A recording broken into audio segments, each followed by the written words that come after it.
Thank you for visiting Past the Wire TV, the YouTube channel of PastTheWire.com.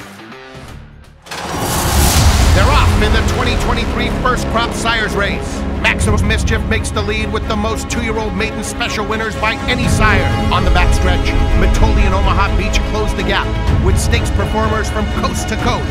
Vito Rosso finds his best and leads on the turn with 4 Grade 1 colts on dirt. But it's Mitoli with his 3rd TDN Rising Star, your champion freshman, leading an impressive Spendthrift Superfecta. A top 10 first crop sire in 2023, standing at McMahon of Saratoga. 14 first crop winners, including My Shady Lady, winner of the $500,000 New York Stallion Series 5th Avenue Stakes, Grade 2 winner Winstock, and Stakes winner Solo Shot.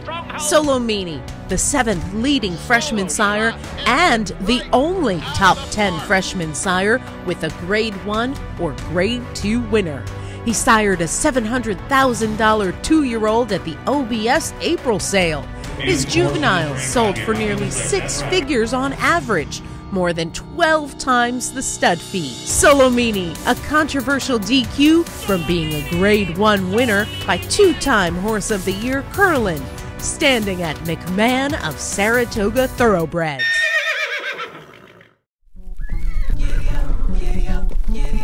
Hey, Sure Bet Coffee. Put that giddy up in your cup. That giddy up in your cup. Sure Bet Coffee. Hey, what's going on there? How's it going, everybody? Geo Sette back at you, Past the Wire TV.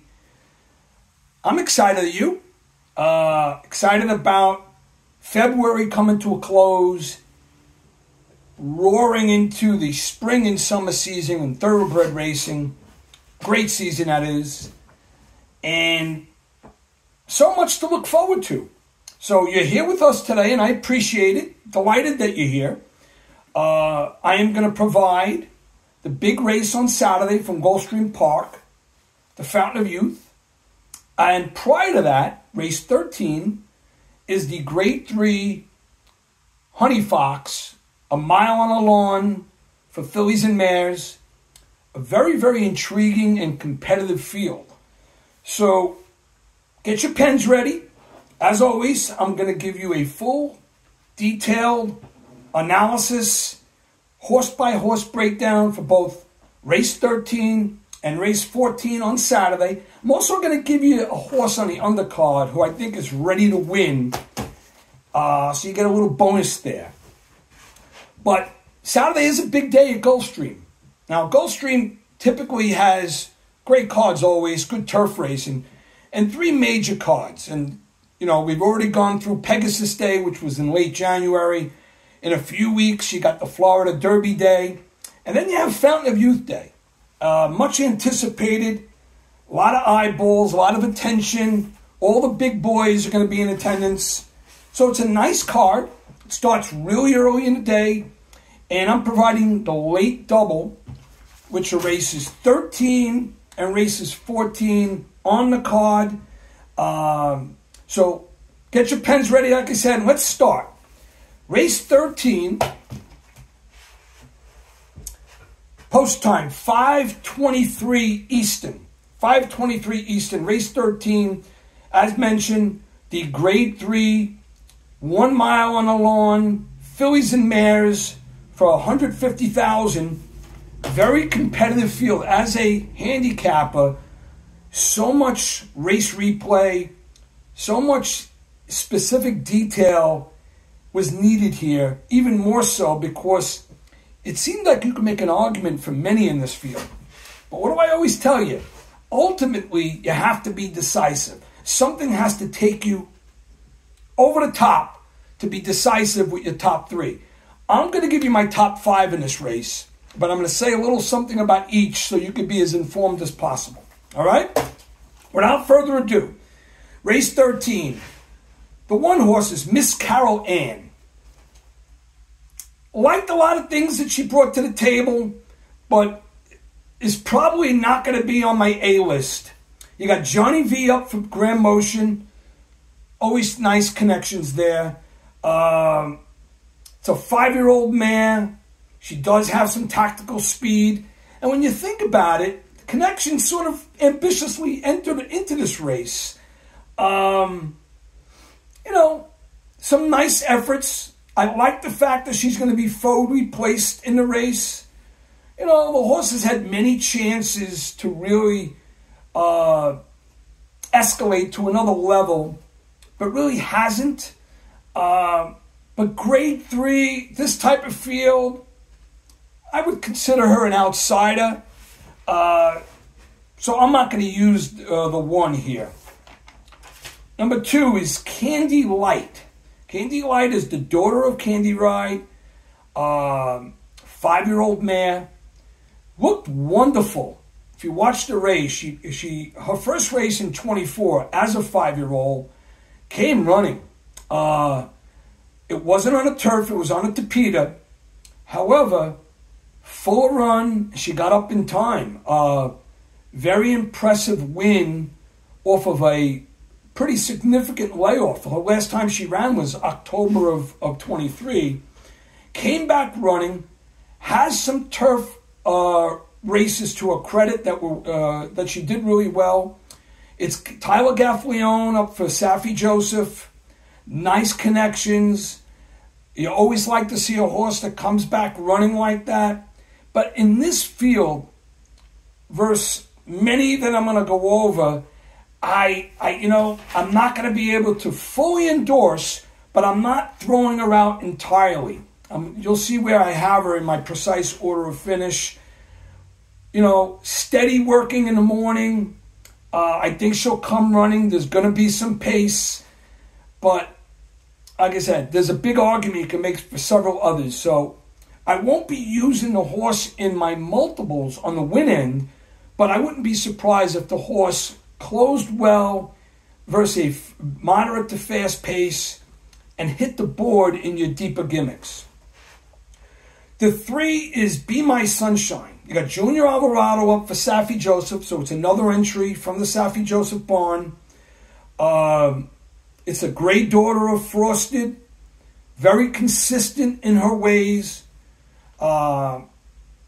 She made her 4-year-old debut and raced well, finishing second to one of the others in the race, which I'm going to go over. Consistent on the lawn and shows a great love for the turf at Gulfstream Park. She's raced on the turf 4 times and won 3 and hit the exacta each time.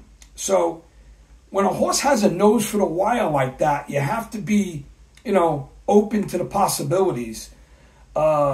She should be tactical. She should get a good trip. 4 for 4 in the exactas at Gulf is enticing, but this is a horse I'm not going to use because others seem more appealing. That's Be My Sunshine, the 3 horse. The 4 is Spansive. Now, a couple of the races from this filly really caught my eye. You got Jose Ortiz up for Todd Pletcher. Second race off a layoff, all right?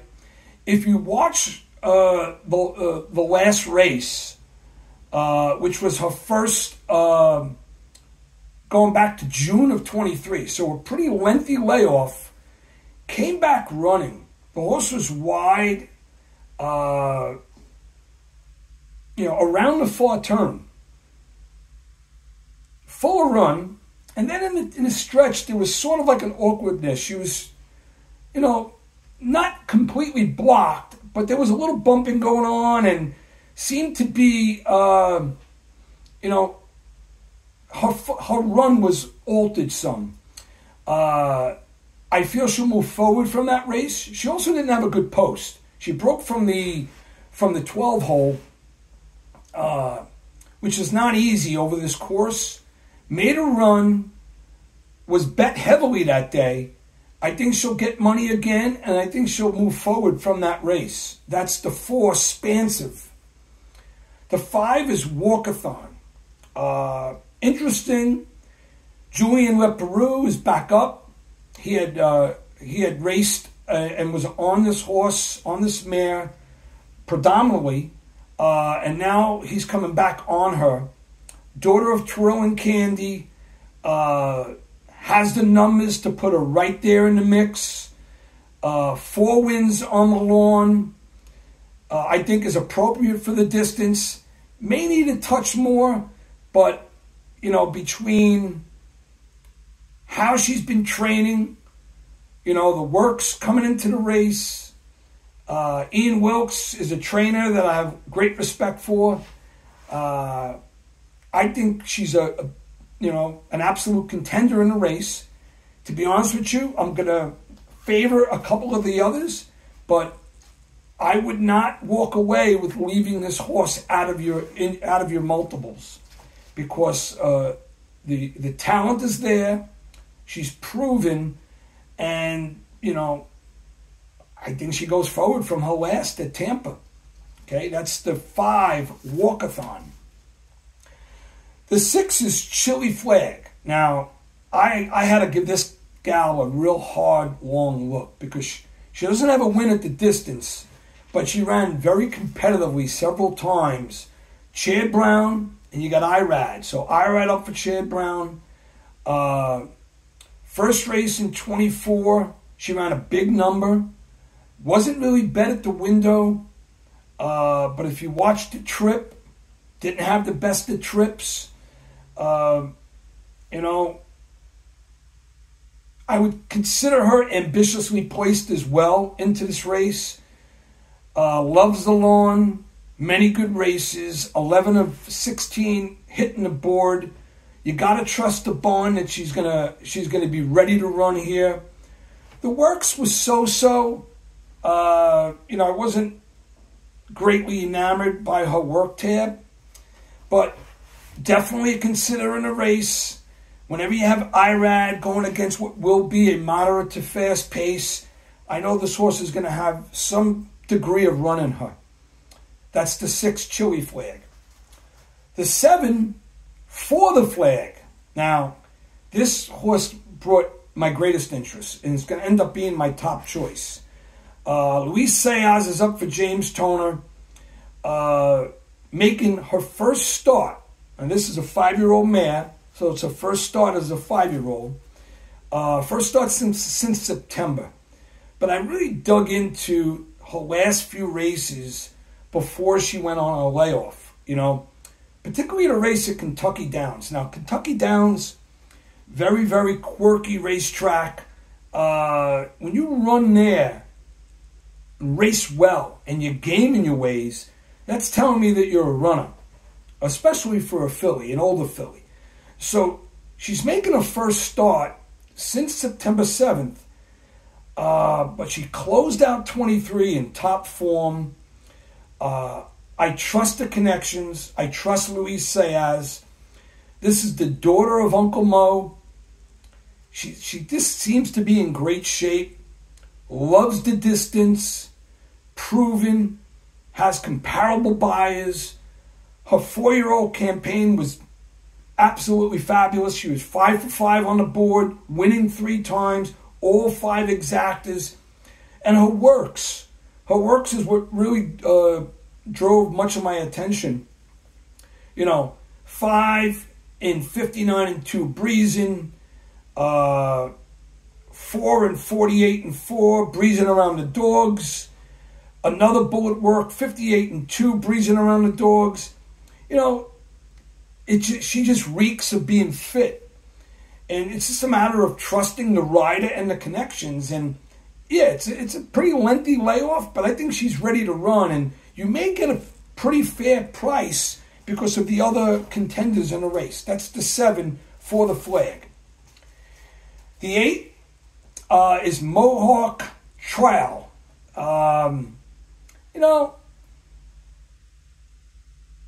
Likes the distance, has some nice races, should make a run in the stretch, also's been off since September, works are decent. I can't, dismiss them, but, part of being decisive is saying, hey, I can't use all the gals. I can't kiss all the girls. She also ran at Kentucky Downs, broke from the 12 hole, was up against it. She still came running, you know, and I like that. But like I said, as much as I think she's a nice filly, and she'll probably do better as the year progresses, but in this particular field, I just had to side with others. Maybe in your bottom gimmicks. That's the 8, Mohawk Trail. The 9 is Time Passage. I'll be rather brief with her. Blink has come off. Edgar Zayas knows the turf course. Great on the Tapeta, but this horse doesn't have any proven races on the lawn. So if this was a synthetic race, I would give Time Passage a great deal of respect. But this is on the lawn. Can't side with her. She's a toss for me. Too much to overcome. The 10 is Infinite Diamond. Horse ran in some deep grade 1 and grade 2 fields. So she's dropping in class. Making her second start of 24. Was on the West Coast. You know, she was overmatched. They brought her to Gulfstream Park, made a start in January. In my opinion, should have took a little more money there. Could have shown some, you know, some aided ability to as a new 4-year-old. Didn't get the job done. As much as she's got some back class, needs to run faster. Not using Infinite Diamond. She's a toss. The 11 is Ancient Peace. You got Second Time Castellano. I'll be pretty quick with her. Also ran in some deeper fields. There's some talent here. I like the barn, but too much to ask here. She's got to be faster. The competition is much more appealing. So, if you took notes, you'd probably get an idea what my precise order of finish is. In the grade 3 Honey Fox, my number 1 top choice, who I'm hoping to get a price on because I may take the horse on a win end. That's 7. Let me get my form in order here. That's For the Flag. Second, I'm going to go with Chad Brown and Irad. Sorry, I mixed up my form here. I'm going to go with the 6, Chili Flag. I just think she'll make a big run in the stretch. My complete order is 7-6-4-5-2. 7-6-4-5-2. 7 For the Flag, 6 Chili Flag. So you got flag and flag. The 4 Spansive. The 5 Walkathon. And then I gave some respect to Candy Light, as I mentioned, with the 2. There you have it, the grade 3 Gowan Fox. The Honey Fox, race 13. I'll be back in a couple minutes with the big, much anticipated grade 2 Fountain of Youth. Want horsepower? We've got the sire power. Central Banker, New York's leading sire 3 years in a row, standing at McMahon of Saratoga. He has 12 black-type winners, including multiple stakes winners and graded stakes placed Bank It, Morning Matcha, and Bank Stink. Central Banker, sire of 6-figure yearlings and 2-year-olds. He produced 9 stakes runners in 2023. Runners have earned $20.5 million on the track. Central Banker, standing at McMahon of Saratoga Thoroughbreds. They're off in the 2023 First Crop Sires Race. Maximum Mischief makes the lead with the most 2-year-old maiden special winners by any sire. On the backstretch, Mitoli and Omaha Beach close the gap with stakes performers from coast to coast. Vino Rosso finds his best and leads on the turn with 4 grade 1 colts on dirt. But it's Mitoli with his 3rd TDN Rising Star, your champion freshman, leading an impressive Spendthrift Superfecta.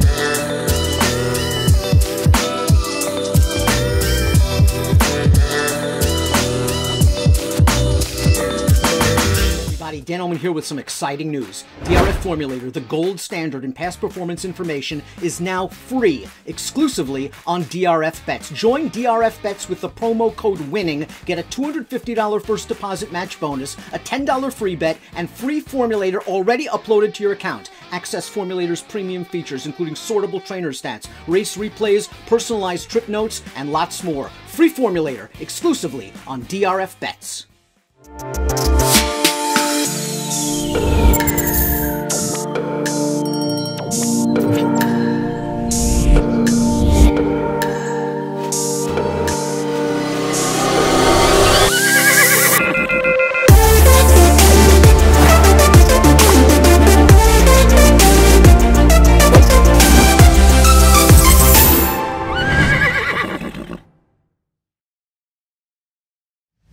Tracking trips with Pick 6 King John Stetton.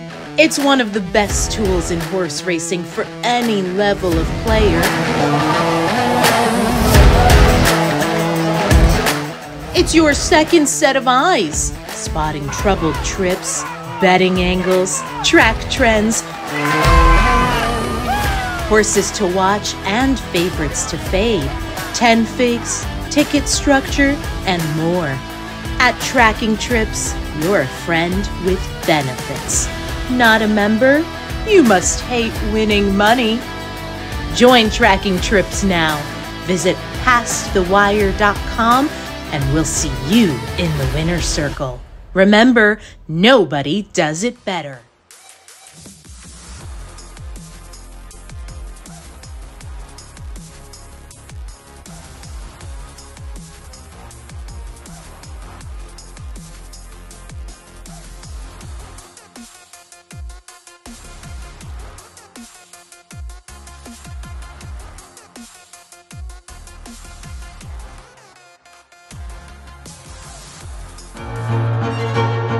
Jackie's Warrior quickly in front here by 2 lengths.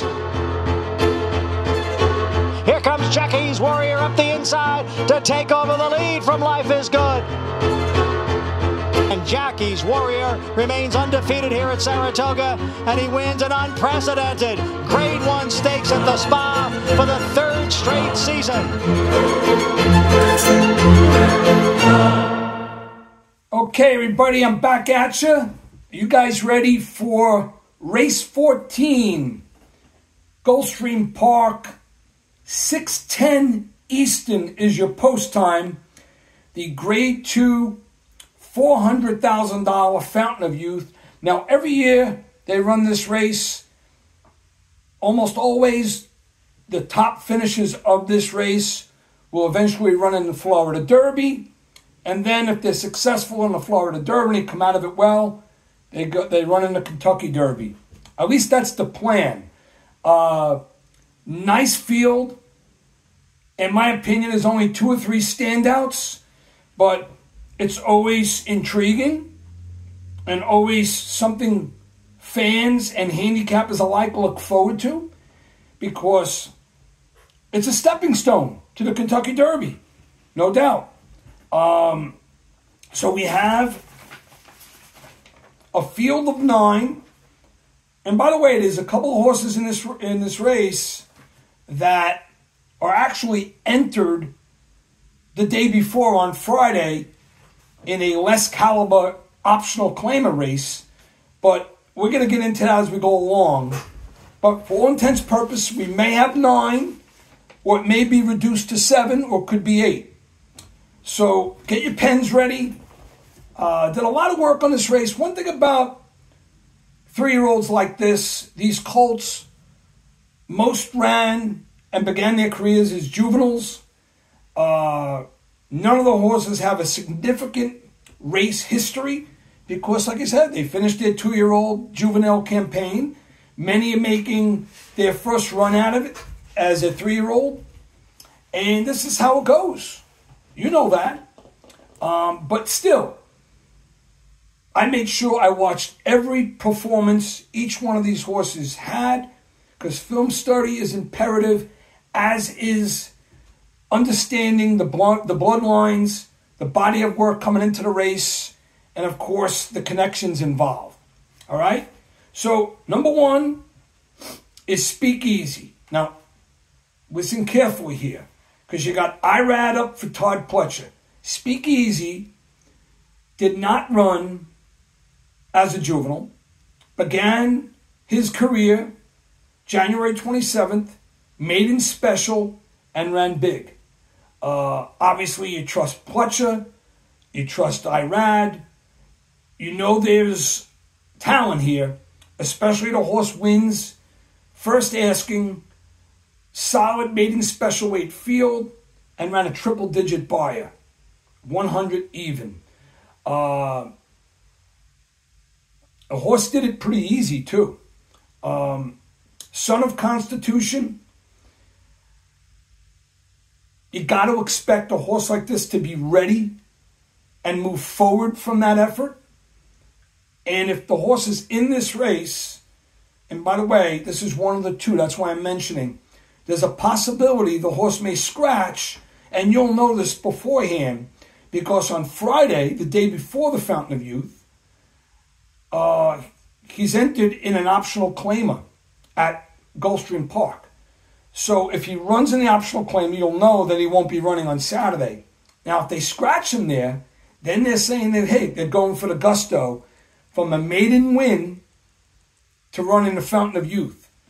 So if that's the case, ambitiously entered, definite threat, but won't be my top choice, but is a contender if the horse is in the race based on that significant and actually fabulous effort at first going. The two is Lidam Bro. All right, Edwin Gonzalez is up. You know, across the board, I won't spend too much time. Horse has 5 races lifetime. 4 as a juvenile, made his seasonal 3-year-old debut. Nice race. Had some trouble. Low cow, the Swale 125 stakes race. Didn't run a big number. And overall, the horse is just too slow for my liking against some real tigers in this race. I like a horse working well and training well, but in my opinion, too much to ask for. Will not be using Lidam Bro. Is probably definitely has the look of an outsider. You're probably going to get a fat price, 30, 40 to 1. It's all I'd ask, but I'm not using the horse. The 3 is Victory Avenue. Another interesting colt. Son of Arrogant. Johnny V up for Gustavo Delgado. A barn that's got a nice reputation at Gulfstream Park. You know about Johnny V, Hall of Famer. 1 start, ran a fat number, a 97 buyer. Right there with Speakeasy. Lots to like in terms of the future for this horse. Is it a lot to ask for the horse to come out of that maiden race, being defeated by Speakeasy, and to run well here? Now, yeah, the horse can move forward. And you have to offer and give respect in that regard. $375,000 yielding Son of Arrogant. You know what? I couldn't land on him. You know, because at this stage, I don't know if Speakeasy is going to go. Now, if Speakeasy is not here and runs in an optional claimer, then Victory Avenue should be considered a contender in the race. You know, especially in your deeper gimmicks. Number 4 is Real Macho. Now, I took a long, hard look at this horse, and I think you guys should do as well. You got Tyler Gaffalione for Rohan Crichton, who really has a good reputation at Gulfstream Park. Solid barn, knows what he's doing. But you want to talk about ambitiously entered? This guy, who, by the way, is the son of Mucho Macho Man, who won the Breeders' Cup Classic going back 10 or 11 years. And I believe it was 2013, 2014. So you got to feel that he's bred to go longer and make the distance of a mile and a 16th. He's actually tried it before.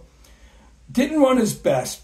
But his last was, he was visually impressive. It was an optional claimer for $75K. If you go ahead and watch the replay of the race, a couple of horses were well in front.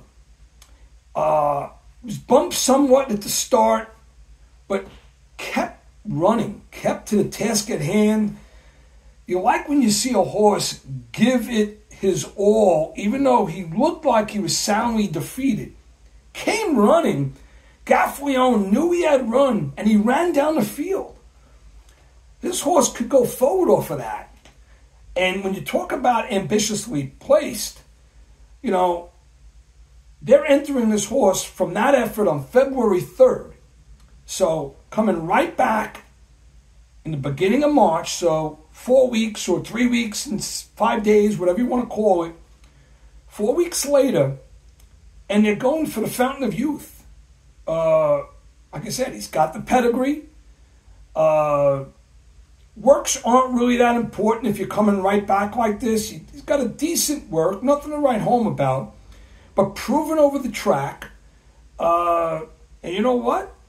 If the pace is swift, this horse may come running again. On the win end, it's a tough reach, but you may get. And by the way, the horse won at 26-1 that day too. Just ran down the field, never stopped, and they were well in front of him. You're probably going to get a generous price again, and the barn and the jock have to be respected. So there's consideration for real macho, especially if a couple of these horses aren't entered, especially Speakeasy. The 5 is Dornoch. Now, lots to be said about Dornoch. All right? I know if you follow the game, you're on top of the horse and its connections and his overall ability. It's the son of Good Magic. $325,000 is a yearling. You get Luis Saez for Danny Gargan. Danny Gargan here in New York, well-recognized, respected trainer. He's got horses sort of around the country, but especially in Florida as well. Dornoch is making his seasonal debut, so first start as a 3-year-old. Working well. You gotta like a horse that ran at Saratoga, Monmouth, Keeneland, and Aqueduct. 4 races over 4 different surfaces. Got it wet twice. Still ran well. In the Remsen, was favored. Beat Sierra Leone, but make no mistakes. Sierra Leone was the better horse that day, but Dornoch still persevered and came on. That's because Sierra Leone was sort of green and sort of lost in his ways deep in the stretch. But, much respect. Pedigree's there. Good Magic. I believe was 3rd in the Derby. Wins the Preakness. Ran nice numbers. Seasonal debut as a 3-year-old. I think the horse moves forward. A threat must be considered in your exotics, but it's not going to be my top choice. I'm going to get to my top choice. That's the 5, Dornoch. The 6 is Merit. Now, the 6, like the 1, Speakeasy. By the way, I stapled my form so I don't have to rummage through it again like I did in the race prior. Merit is also entered on Friday in the optional claimer. So keep that in mind that he may scratch. But if he's in, that makes him, if he scratches Friday and runs Saturday, he's also ambitiously entered. Edgar Zayas is up for Safi Joseph. Won big in his debut. Maiden Special back in November. Came back running. Didn't win, but ran a nice race in the optional claimer for 75. A developing colt. Working well. I just think if he's in this race, too much to ask for. Would really have to jump forward. So I'm thinking that they're going to scratch him and he's going to run on Friday. But if he's in this race, they're feeling good about the horse. And, but I don't think he's a threat to beat this kind. The 7 is Frankie's Empire. For all the Frankies out there. All right? Michael Yates, good barn. Son of Classic Empire by Pioneer of the Nile. You get Vasquez up in the silks. Ran a nice race last time out. You could make an argument was his career best. I was impressed with the run, but the number wasn't big enough to compete here. An 81 buyer. I actually think because the horse was that good, the horse may regress a little in this race. So I'm not using Frankie's Empire. It's for all you Frankies out there for deeper gimmicks, but I'm not going to use the horse. Number 8 is my top choice. And if you follow the game, much respect and much anticipation for Locked. Jose Ortiz up for Todd Pletcher. Locked had a fabulous juvenile campaign. 4 races as a juvenile. A lot of class. Running at Saratoga twice. Keeneland and Santa Anita. Constant progression. Didn't win his debut at Saratoga. Came back to win open lengths. Graduated at short odds. Went to the Breeders' Cup at Keeneland. Ran a big race. Wins, although wide. As a 2-year-old. Yeah, these are all as a 2-year-old. So the horse again, sorry if I hesitated here, making his 3-year-old debut. Was supposed to run a few weeks back, but I believe the horse had a fever and wasn't officially entered. So they waited for this moment for the Fountain of Youth. Son of Gunrunner, pedigree's there, $425,000 as a yearling. You gotta believe that Pletcher's got this colt ready. Jose Ortiz is up.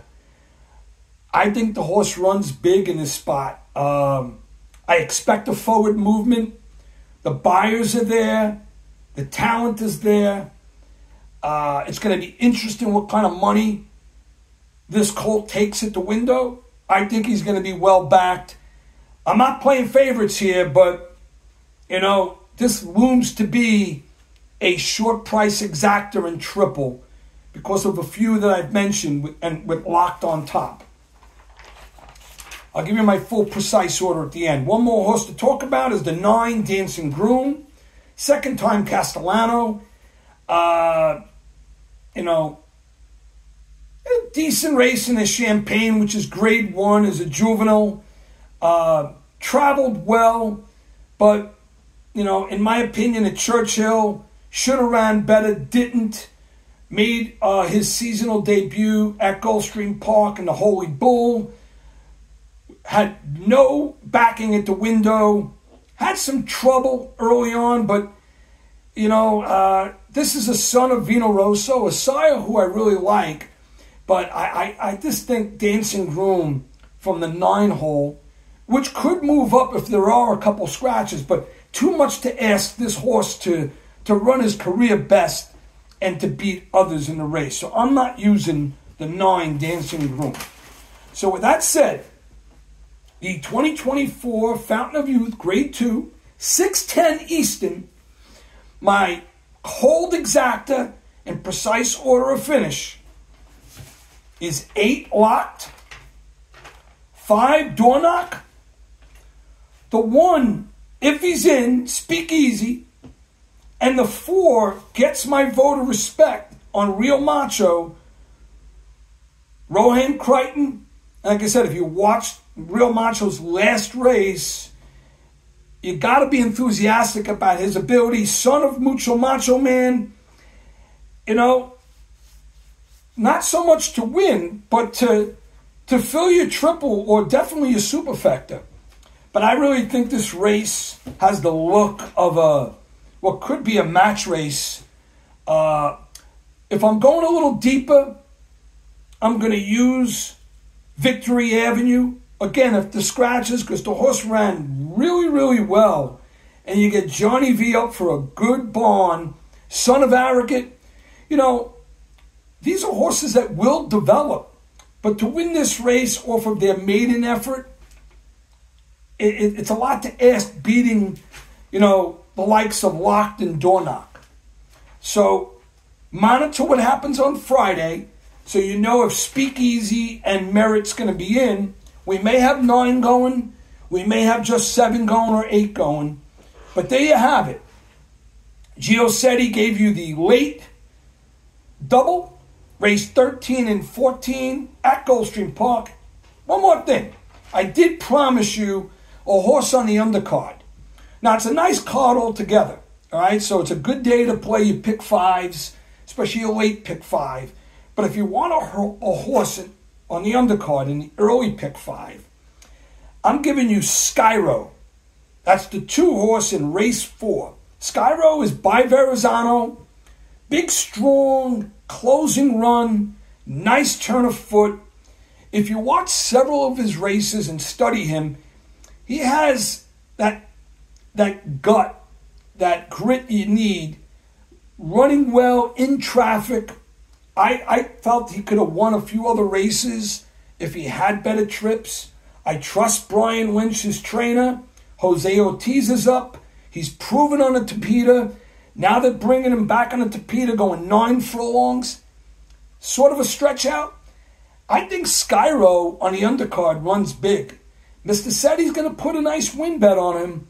I'm going to see how he looks over the track. I think he'll get some backing at the window, but there's that one horse that I'm offering on the undercard before the big 2 at the end. There you have it. One horse on the undercard, race 13 and 14. The Honey Fox on the green and the Fountain of Youth grade 2 for a few very promising 3-year-olds that you may see more along the way, perhaps in the Florida Derby and the Kentucky Derby. So, listen, thanks for watching. You guys make it a great day. Let's make some money. Any questions, you know what to do. Ask them in the comments. We do appreciate your viewership. By the way, I just put together a column looking back on Cigar. If you missed it and Past the Wire, go to pastthewire.com and look up Cigar, a column I wrote about the legend that he was in the 90s. You may enjoy to read. All right? So thanks for listening. I'm out of here. Let's go get him on Saturday. Take care.